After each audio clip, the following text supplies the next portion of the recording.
This, my friends, is the Soelpec Terra LX Sim Racing wheel. And just like all the other wheels I've reviewed, it was purchased with my own money. This wheel will run you 897 euros with the DAN50 coupon code, which today equates to about $1,052. My tariffs at the time were $115. So if you were to buy it today, expect to spend around 1,160 to 1,165 US dollars. This wheel for me completely came out of nowhere. When I did the Delta Pro review, I was sure I was done buying wheels. I was sure that there was nothing on the market that interested me. And the second I saw the very first screenshots of this wheel come out and some of the unboxings, I knew I had to have it. So here it is. I saw it somewhere around early March. I took delivery on it March 30th, and it's an absolutely excellent wheel. And the last two wheels that I had bought brand new were the GSI Interlock and the Bavarian SimTech Delta Pro, as you know, and both of those were pre-order. And the anticipation for both those wheels were over a long period of time, and there were delays associated with those. So when I saw the Terra, I hadn't even heard of it. First picture I saw of it was the first time I heard of it, and I was immediately like,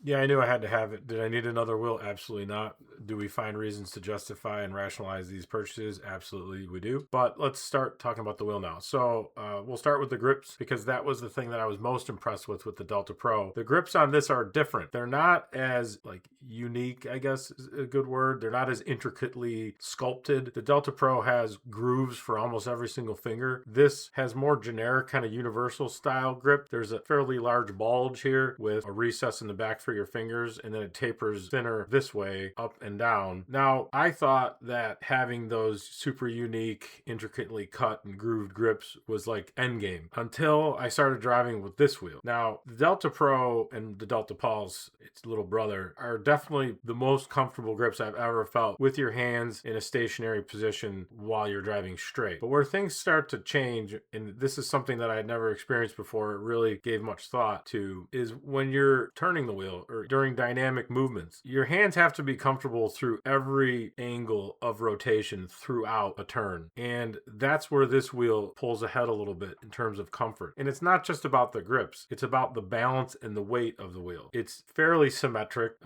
This part obviously is different than the bottom, but the weight and balance of this wheel are exceptional. And it's the most comfortable wheel I've ever driven with. The other thing about the grips is the material. It's this sticky material, but not like a magnet for dust. Like if you're looking at it, I mean, it's got to shine from my hands, but there's no dust on it. And when you're using it, your hands don't move. And that also has to do with the shape of the grips, I think. Your hands don't move at all. And I'm running my V&M Extreme wheelbase, which is new from the last video as well, at 19 Newton meters. So it's withstanding a lot of torque. And when you're coming up to the bus stop on Spa, or turn one at Spa, or turn one at Monza, when you really have to hork the wheel over hard, and I have to withstand and overcome the wheel has to withstand, and I have to overcome the 19 Newton meters of torque. This wheel handles it beautifully, and it handles it comfortably. And the other thing about it that I haven't appreciated on other wheels before, or even given consideration, is these large thumb holes. Now, the large thumb holes, for me, provide a level of comfort that you don't get with some other wheels that have not as much room. I'm not worried about my thumbs getting jammed up in there as much, or contacting any of the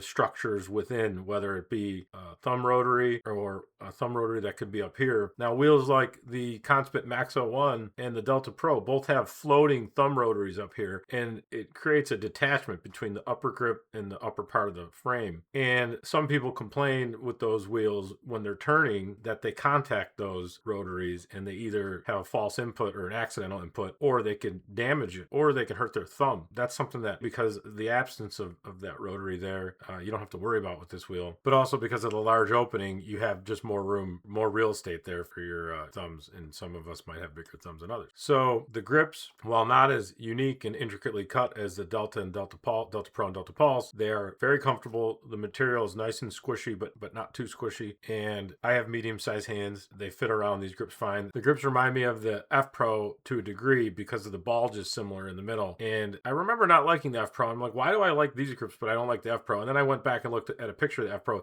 The F Pro is kind of more of like a half moon, and it's more of a severe arc of a grip. And I think that's what I didn't like about it. But this bulge is very comfortable, and your fingers fit in there nicely behind. Let me pull it off.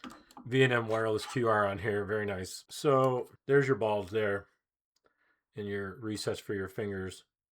And you can see how there's a hump there. It humps up, but it's very comfortable. There aren't individual finger grooves, like I said, for each finger, but I think that having a grip that's comfortable throughout every angle of rotation of a turn is probably more important than having a grip that is comfortable only in one plane. This was discussed briefly on a post on my YouTube, and our buddy MVP, who some of you may know from Discord, said, "It looks like the BST is focused on ergo that you almost never would want to remove your hands, but you need to remove your hands to use the face encoders." Now, I'm taking that a step further and saying you need to remove your hands when you're turning, because they don't stay planted, because depending on how the angle of your, let me go this way, angle of your turn, your hands kind of have to come off, because otherwise you're going to twist your elbow or shoulder in the wrong direction. So this wheel handles turning better than any wheel that I've had, and your hands always stay put along this plane of the grip. They don't slide up and they don't slide down. They stay where you want them, even if your fingers have to come off. And I don't know if that's the material or if it's the shape of the grip, but I have full confidence going into every turn of every track that I've tried it with. And I also posted on the YouTube that I won my first race. The first time I used this, I won the first race that I used the wheel with. It was my third win in LMU, but it was my second win at Spa. And I've also had my fastest time at Spa with this wheel, 2:21.6. Now, that might not be fast for some of you, but that's super fast for me, considering most of my average times were, 2:24. Now, some of that is probably because I'm driving more, and I have had some other changes to the rig, but this wheel definitely has a part to play in that. So let's talk about the rest of the wheel. I know a lot of people care about buttons. Button wiggle has been a controversy with some wheels recently on Discord. There's very minimal button wiggle. You certainly aren't going to have a false input or missed input coming at it from any particular direction. They don't wiggle to the point where you're going to get it jammed up in there and not be able to push it. They feel nice and firm and deliberate. The funky knobs, they have a nice adaptive lighting effect. We're going to get into that, but I don't know if you can see that, as you input it, you get a lighting effect indicating which direction it was pushed. Everything's aluminum on the front, other than the buttons, obviously. The thumb encoders, the funky switches, and the face encoders. And they all have distinct detents, so you're not going to get caught in the middle of a turn of any of these. And then also your thumb rotaries also have a push function, and you should be able to see, yeah, you can see that nicely, how that indicates the push was registered. Let's pull it off again and look at the shifters. These shifter assemblies are impressive looking. I don't know. I don't get caught up much in the technology. I trust the experts to sell me something that is high quality for the money I'm paying. And I trust people like Ray from Gray's Dynamics and Dan Suzuki or Will Ford to tell me, what's good and what isn't. But yeah, the shifter assembly is quite impressive. And then if you watch my Delta Pro video when I did this, I was kind of surprised. I was like, oh, no wiggle. And then I went to wiggle it and it wiggled. This has a lot less wiggle. One thing I like about Soelpec and the way they do it is the really only choices you have when you buy this wheel are, do you want a different color? This is the Basalt colorway. You get the 32 millimeter spacer included, and it comes colored to whichever wheel colorway you picked. It matches. When I saw that it had this adapter included, I was just receiving my V&M wheelbase, and I was just getting into buying the slip ring and buying these powered QRs, and I quickly realized when I tried to put this on the Delta Pro that I was going to need a spacer, because of the cable was sticking out way too much from the inside of the wheel. And I went back to the product page of this wheel and I looked to see how big this spacer was. I didn't have the wheel yet. It was like a month before I got the wheel. And I saw these are 32 millimeters, which is about 1.26 inches. And that day I ordered 2-inch spacers from AliExpress, which wound up being too big. I found 1-inch spacers on Amazon afterwards. But I based my whole spacer plan around this wheel that I didn't even have yet. So I was really expecting a lot from this wheel, and it has 1000% delivered. All right, so let's look at the software. Now, what's nice about this is it's not standalone software. It's a plugin for SimHub, which 99% of us are already going to be running SimHub anyways. So it's super nice and convenient to not have to have another program open and to not have to deal with the incompatibility of SimHub and other programs like the Bavarian wheels. If you're using their software to control the lighting or any other aspect of the wheel, you have to make sure they're not enabled in SimHub. And then other wheels I've had, sometimes they don't connect to the manufacturer software right away, so you have to close it and reopen it, and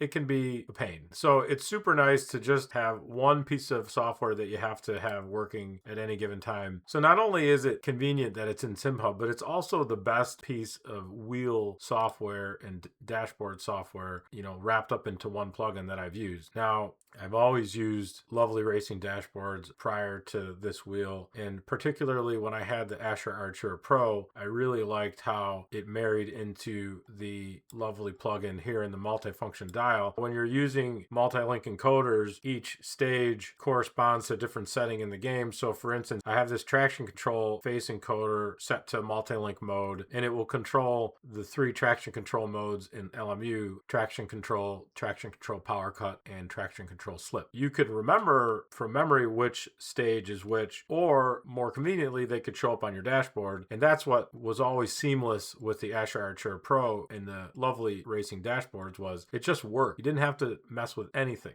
With the Delta Pro, Bavarian is going to have their own dashboards, and their dashboards will be controllable through their pit stop app. But for now, the only way to get that feature where your multi-link encoder stage shows up on a dashboard is you have to subscribe to DNR. And I tried it. I could never get it to work. I did complain a little bit about it on the Discord. And to Daniel's credit, he did reach out through a direct message, and he was going to help me get it to working. But I don't know about you guys. I don't have a lot of time balancing the responsibilities of life, career, family, raising teenagers in my case. The last thing I want to do is be troubleshooting. I want things to just work. And that's what's, in addition to the wheel being so amazing, that's what's impressed me about this company and the way they rolled this wheel out and the way it melds so seamlessly with SimHub and their own plugin is just next level convenient. And you can tell that they must be sim racers because everything is just very intuitive with this plugin. And I don't use a lot of the features, but the stuff that I wanted and the stuff that I needed, I was able to get up and running very fast. Now you can see this overview section of the plugin pertains to the dashboard, and I have my dashboard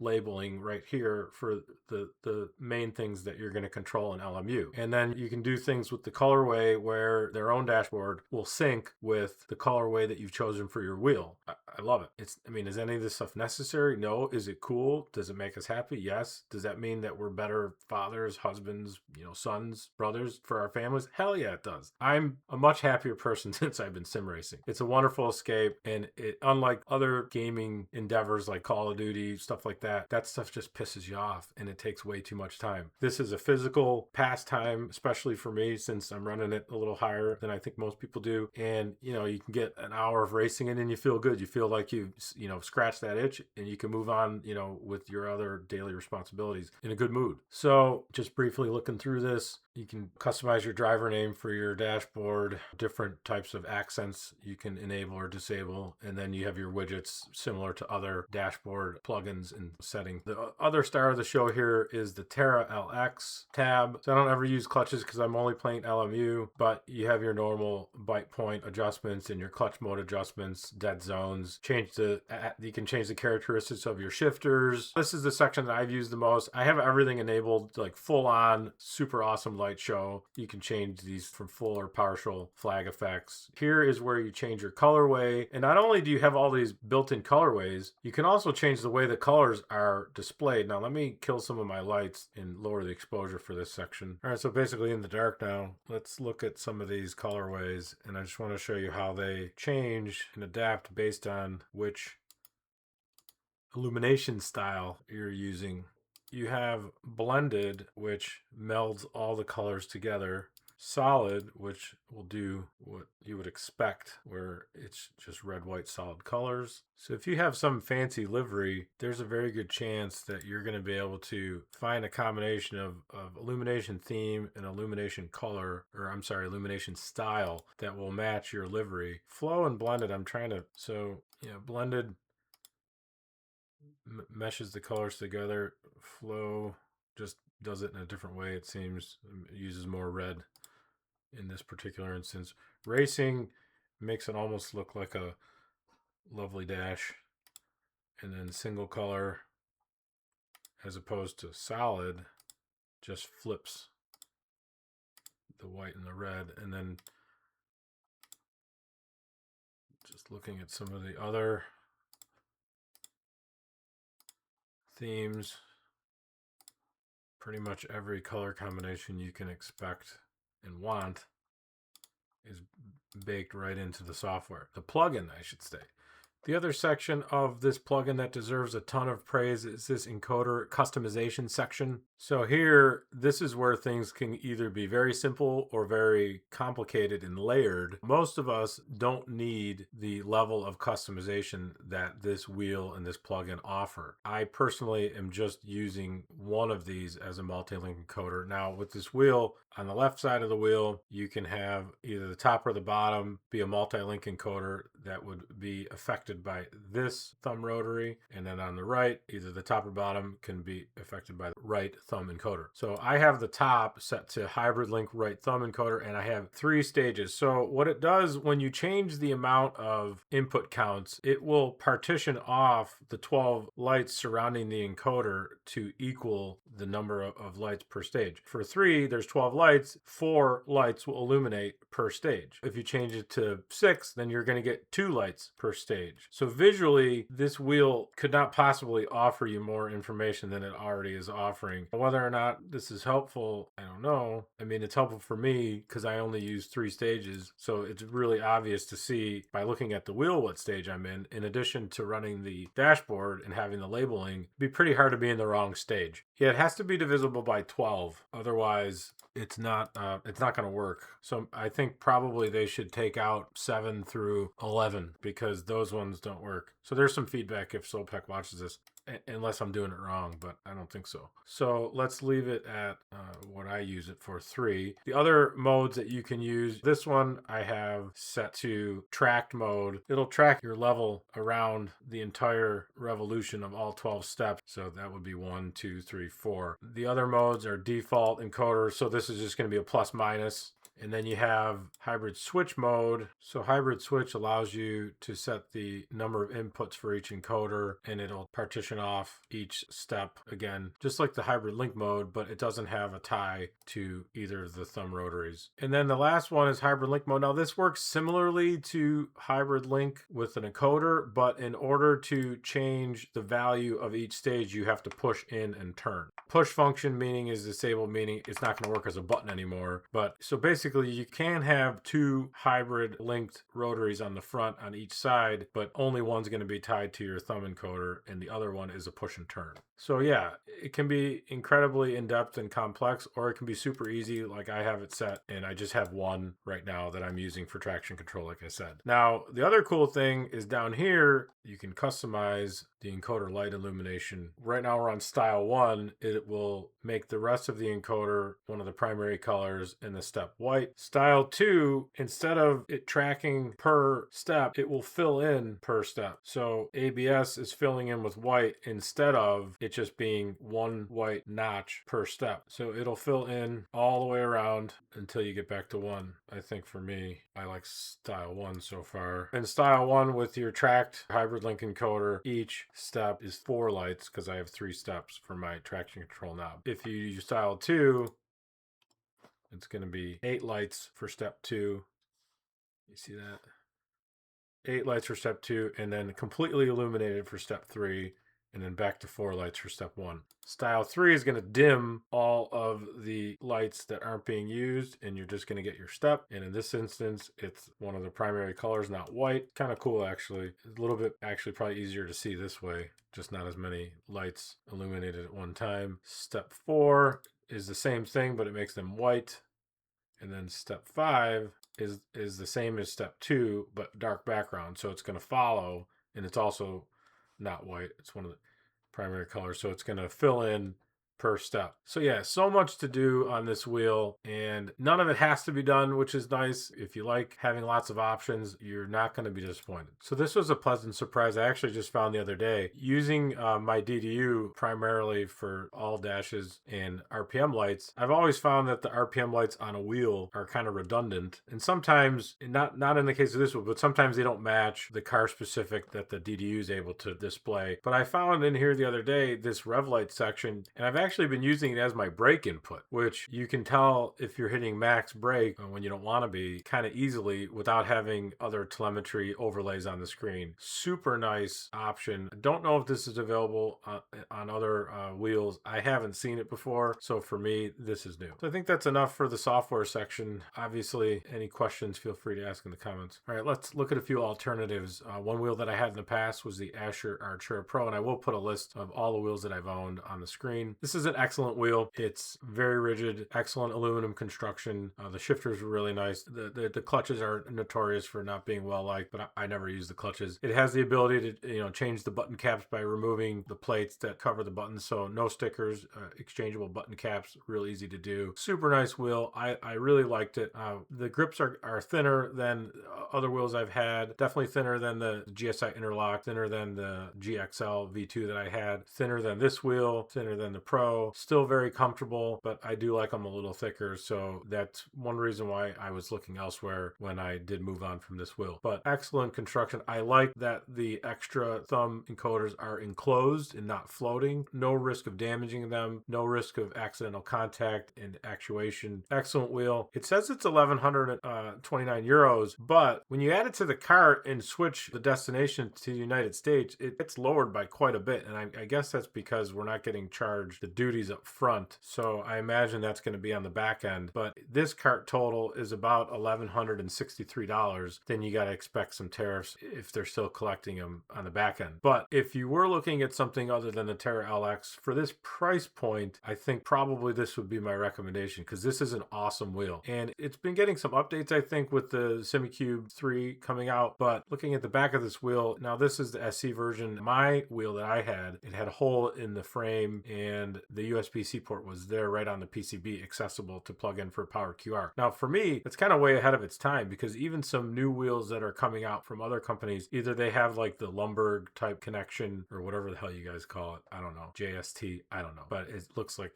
that little white plug. You either have that's exposed where you can still see the PCB, or you just have a pass-through hole that you can't even use from the outside. You have to open the wheel to connect your powered QR connection to the PCB and then feed it through the pass-through hole. Why today that's still a thing, I don't know. I think all these wheels new should be coming with the USB-C port on the back, which like the Interlock does from GSI, and then this wheel also does, as shown here. Can't show you on mine because it's covered, but yeah, I mean, this is the way this is the way. This is the way it should be, 100%, because powered QRs are awesome. GSI is coming out with their PowerLink. We're all going to need this. We're all going to want this, and it's a lot nicer than having a coiled cable to deal with. Here's another alternative, Delta Pulse from Bavarian Simtech. I had the Pro with the screen. I really like the Delta Pro, and everything that I said in my review is true, except maybe the part about having to pry it out of my cold dead hands. I don't like having a screen on the wheel, and that was reaffirmed by the Pro. Not anything that the Pro did wrong. I just don't like having the redundant information, and I don't like having to lose sleep over what I'm going to put on it. So for me, the Pulse makes more sense, but I don't like that it's so expensive in comparison to the Pro. And I mentioned that in the video. The reason why I got the Pro was because the Pro is only like $169 more, and I think that maybe the Pulse should be a little less, closer to this price, closer to the Asher Artura Pro price. But everything that I said that's positive about the Pro is applicable to the Pulse. Mainly the grips and the one thumb technology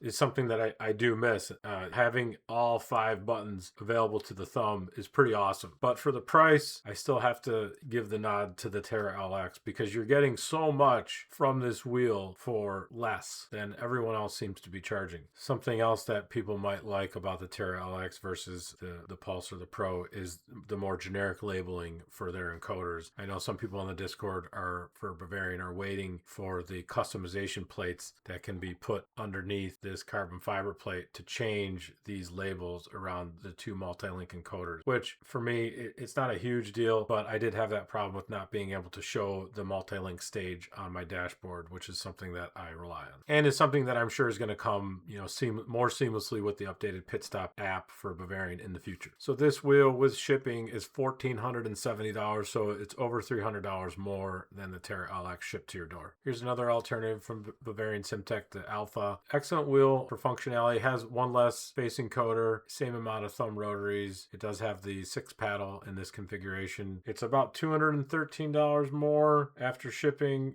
Bavarian, I didn't say this before, I don't think, but Bavarian includes the tariffs in their price, which is nice because you know what to expect. You only get the one multi-link encoder with this wheel. I had this wheel briefly. I opted to keep the Asher Artura Pro over this wheel, primarily because the grips just didn't mesh well with my hands, but I have a lot of friends who love this wheel and who won't get rid of it. For me, just because of the grip not being compatible with my hands, I wouldn't choose it over the Terra, but again, it's more money too, so even if the grips were nice, probably would go with the Terra anyways because I've chosen it over every other wheel that I have had so far. So for me, the Terra is still my top choice. So let's just do this live. We'll just look at some of these GSI wheels. The Hyper SL is going to be a lot more. This wheel does have the back button, so I guess you could call those paddles. So if you want that functionality and you want to just do the aluminum ones, you're looking at $1,484 plus shipping. These wheels, they have a pass-through hole, but they don't have a way to plug it in from outside the wheel. You have to open up these wheels if you want to connect pass-through cable. And typically from what I've seen on the Discord, they don't recommend you do that on your own. They want you to send it to them to do that, which is going to add to this cost. For the amount of money that you're spending on this, plus potentially having to send it to them, I love GSI. I love Jose Gomez. He's so nice on the Discord, but I got to go with the Soelpec on this. Additionally, I had this wheel briefly in my hands, and I prefer the grips of the Terra. A wheel I just had that I sold after driving a little bit with it, the GXL V2. If you want clutches, we'll just do the aluminum. You're looking at over $1,000 plus shipping. No multi-link encoder function baked into this wheel. There is a SimHub plugin, which I think Dan Suzuki has a video on how to use it. So you could potentially activate that feature with this wheel, but the grips are okay. They're slippery. They weren't broken in. I didn't drive enough to break in. I guess they do break in and they get less slippery over time. But again, to have it as a backup wheel, I just didn't see the utility in it. It's too similar to the Terra, and I prefer to drive with the Terra, so I didn't keep it. But there is a lucky person out there who got a really nice deal on a used wheel. So here we got the GSI X29. This is their lowest priced option. So to get 4 paddles, shifters, and clutches, you got to get up to $845 plus shipping. You're going to be in the $870 range, but you're missing your thumb rotaries and you're missing illumination of your face rotaries. But despite those deficiencies, this is probably my favorite GSI wheel that I've had. It's simple. I don't like putting stickers on wheels. I like that everything's labeled, and I don't like stickers really on wheels anywhere. I like that this has this laser printed etching around all of the buttons for the labels. I don't think anything in this price range should have stickers on it. That's just my personal pet peeve. There's no stickers on the Terra labeling anything. There's no stickers on the Bavarian wheels. There's no stickers really on the Asher wheels either. I don't know why they use a lot of stickers on some of their wheels. I think that maybe in the future there won't be. Like on the interlock, if we go to the interlock, there's no stickers labeling any of these functions, which I think it's kind of like a classier, kind of more expensive look to it for me. So transitioning out of the interlock, in this price range, if I was going to buy anything again, if we're looking in like the $800 to $1,200 price range, it would likely be the interlock. It offers a lot of functionality with being able to change the rim, so you can use it as a button box. You can put a round wheel on it, but grip wise, the Terra is still number one for me. All right, let's take a look at the dashboard and some of its functionality and how it interacts with the wheel, and a little bit of driving and some of the effects, flag effects, spotter, etc. All right, here we are in LMU. Got your spotter effects going off on the right there, and you should be able to see my dashboard. Now, one thing I had been making a big deal about is this multi-link encoder stage being displayed on the dashboard, so you can see it show up there on the bottom. And that's something I really missed with the lovely dashboard and Asher Racing integration with SimHub just being baked in and just working flawlessly. It's just something that should just work if the wheel comes with that capability. The brake input is very helpful because there's 100% right there. And we don't want 100% usually, especially like in an LMP2 car. You got the ABS effect there going off as well. Yeah, there's your yellow flag effect. Wheel goes bananas. And you can switch that between partial flag and full flag. Let's see what partial flag looks like. Okay, here we go. Flag effects, partial. So partial, we'll switch it so that it's just the facing coders and not the entire wheel. Same thing, I believe, with the ABS. It would just make it the middle encoders. So much to do with this wheel, so much fun to have with it. And like I said, having that multi-step, multi-link encoder being featured on their baked-in dashboard is super nice. So I'll just briefly show you how the dashboard changes with the illumination theme of the wheel. You'll see on Nebula, the borders of your widgets are purple, like the purple of the buttons. And then if you went to something like Candy Flux, then pink, it'll pick up the pink. Just little subtle details like that. I mean, they don't seem like a big deal, but just the thought that goes into it and having to program that like that, it's just extra work just to show how much they care, I guess. I mean, I think it's just cool that somebody's willing to put that much time and effort into just every minute detail that could get overlooked, but probably not by most of us. So yeah, if you have some complex livery, if you have some immersive rig that you're really into everything matching, this wheel is going to give you that capability along with the dash. All right, let's do a lap here at Spa, talk a little bit about the force feedback and elaborate on what I was saying about the grips, weight, and balance of the wheel. So primarily, the main point I want to get across is it just feels really good to drive with. It doesn't feel like it wants to hurt me. It doesn't feel like it wants to jump out of my hands. The grips are optimally shaped, probably for most people's hands, kind of more of like a universal design. Don't judge this lap because I can't drive and talk at the same time. There's enough room for your thumbs. Your hands don't go on walkabout up and down the wheels during turns. They stay firmly planted where you want them. They feel comfortable if you have all your fingers on them. They feel comfortable if you hold it down here lower. If you want to use it as an anchoring point to turn like this, you can do that. It doesn't feel like it wants to oscillate with less grip pressure. You can overcome oscillations from the wheelbase with 2 fingers. It will oscillate if you let go of it. I'm sure that can be tuned out with proper settings in the wheelbase software, but it doesn't turn over like other wheels I've had. I've had other wheels, if I were to let go of other wheels that I've had, it'll do 360 poltergeist exorcism and snap the cable off the wheel or unplug it, which I've had that happen before with other wheels. Yeah, I don't know what they did or what secret engineering techniques they have to make this wheel so well balanced and to feel so good through turning and high speed cornering, and just the weight transfer that you feel come through the wheel, I think is one of the variables that's made me faster, just not on this lap. But yeah, the confidence I have now when I'm doing these high angle, high rotation turns is increased with this wheel, and some of that too is there's no wire anymore. But I did have the Delta Pro wireless as well through the VNM, and I didn't feel quite as confident making these high torque turns as I do with this wheel. Just simply put, the force feedback transmission is excellent, and it's probably the best I've felt through a wheel. Mid corner traction loss, weight transfer, curb strikes, and just general force feedback and telemetry effects are just conveyed beautifully through this wheel, and it's something that will prevent me from ever having a budget wheel again, because I've had plastic wheels, and compared to something like this, the feeling that I have when I use one of those wheels is akin to like using a child's toy almost at this point. The Conspit 300 GT I mentioned in a video before felt like it was going to break apart into my hands into a million pieces when I was using it with the same settings on my SimiCube 2 Pro that I was